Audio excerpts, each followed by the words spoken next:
It started off like any normal day on my family's old ranch minus 130 years of history, passed down through generations. The land's seen a lot, but nothing could have prepared me for what was coming. Out of nowhere, a realtor I'd never met before pulled up to my gate like she owned the place. At first, I figured she must be lost. But then she started talking like I was the one trespassing on my own property. She waved around a stack of papers and claimed she had full ownership, said the deal was already done. I told her she had the wrong place, but she didn't back down. Instead, she started giving me orders, telling me to pack up, move out, and hand over the keys. Her confidence was unreal. She even swore up and down that I was squatting on land that rightfully belonged to her now. I've lived here my entire life. This ranch holds memories of my grandparents, childhood summers, and years of hard work. There's no way I'm walking away just because someone says they own it. But it didn't stop there. She came back, again and again. Each time, bolder than before. Now I'm digging through old records, talking to lawyers, and what I'm finding, it's starting to raise even more questions than answers. After that first confrontation, I couldn't shake the feeling something was off. I mean, who just shows up to someone's home claiming they own it, without warning, without proof that makes sense? I've got deeds, tax records, even family letters going back decades. This ranch isn't just property, it's legacy. But the way she kept coming back, calm, confident, acting like she had every right to be there, it really got under my skin. I started asking around. Turns out she's a local realtor, but no one had heard anything about a sale. No listings, no escrow, nothing public. That's when I pulled the property records myself.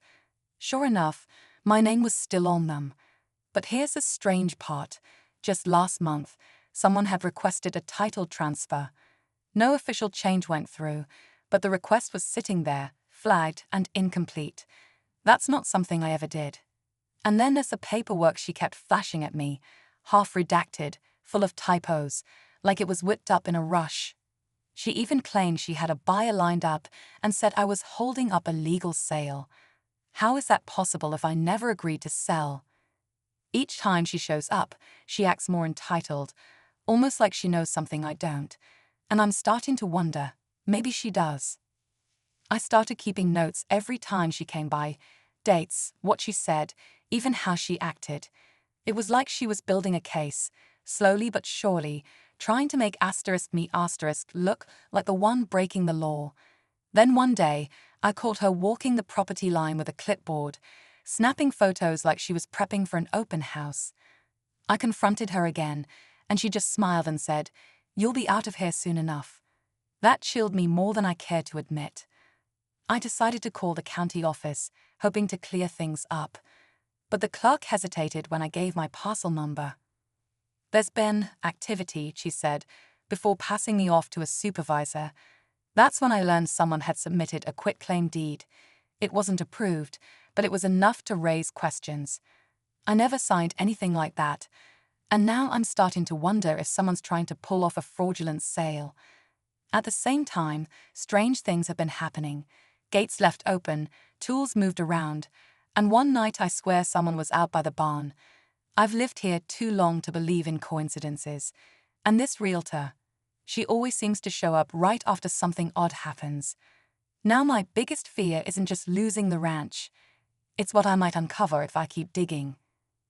I started sleeping with the porch light on and locking everything twice.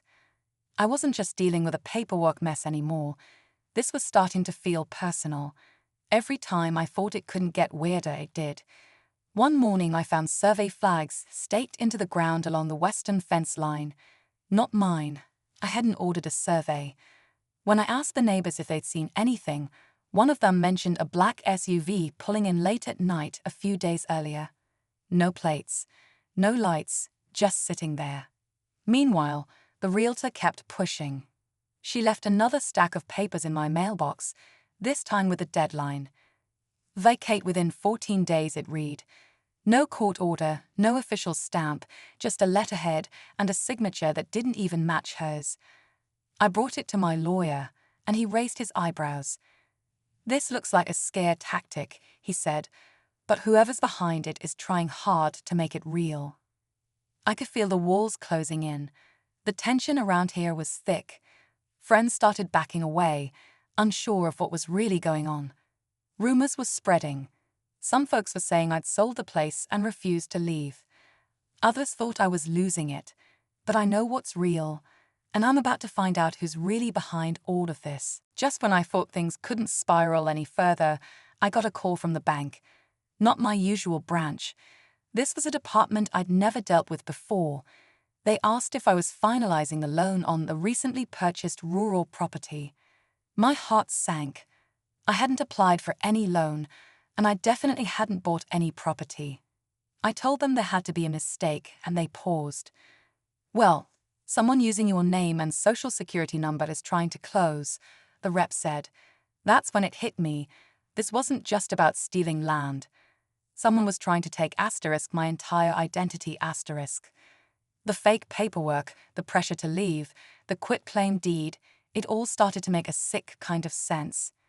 I rushed back through everything: emails, old mail, even my online accounts.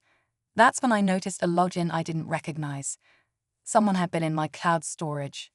Documents, scanned IDs, even old property tax receipts were all accessed. I felt sick.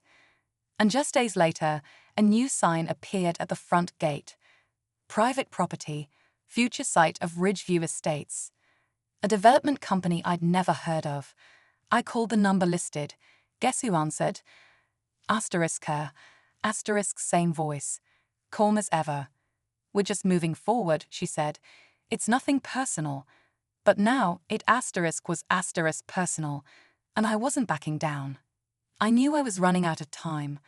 With the fake signs going up and someone trying to steal my identity, I had to move fast. My lawyer and I pulled every record we could, and that's when we found the break, buried in an old land registry file from nearly 50 years ago. Turns out, a distant relative had split part of the property with a handshake deal that was never properly recorded. That piece was tiny, maybe a couple acres, but it was just enough for someone to claim a stake in the land. That's the loophole she was using. We traced it back to a shell company, one that had quietly bought up that forgotten sliver a year ago. And guess who was listed as the agent behind the purchase? The same realtor who'd been hounding me for weeks. She didn't own the ranch, but she owned just enough to start legal chaos. My lawyer filed a cease and desist, and within 48 hours, the Ridgeview Estates sign vanished. I thought it was over, until I got one final envelope. No return address, no stamp. Inside was a single photo. It was the original deed to my ranch.